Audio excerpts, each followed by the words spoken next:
Се уште нема одговор од техничката министерка за труд и социјална политика Фросина Ременски за противзаконското назначување на директор на Заводот за рехабилитација на деца и младинци во Топанско поле.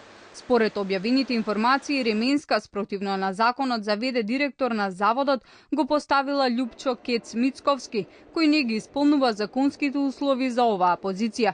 Согласно член 25 од статутот на јавната установа, за директор на установата може да биде избрано лице кое покрај општите услови предвидени со закон треба да ги исполнува и следните посебни услови: да има високо образование, стручна подготовка од следните образовни профили: дипломиран дефектолог, дипломиран педагог, психолог, социјален работник или правник, додека Мицковски е дипломиран инженер агроном.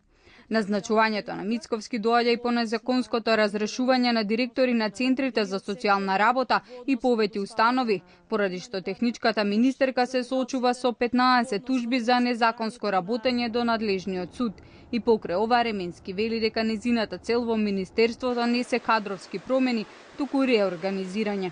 Сите информации кои што одеа во прилог на креирање на јавно мислење дека стапувањето на новите министри на работните места ќе биде проследено со некакви кадровски разместувања, поместувања, деградирања, отпуштања, што секако не се случи, затоа што примарната цел ни е пред се функционалното организирање или реорганизирање, а не и кадровското. За последните случувања во Министерството, дополнителниот заменик министер за труд и социјална политика Диме Спасо вели дека сето ова е класично прекршување на законот. Спасо вели дека Ременски со назначувањето на Мицковски за в.д. директор на заводот извршила злоупотреба на службената положба и овластувања, бидејќи јасно е дека Мицковски не ги исполнува условите.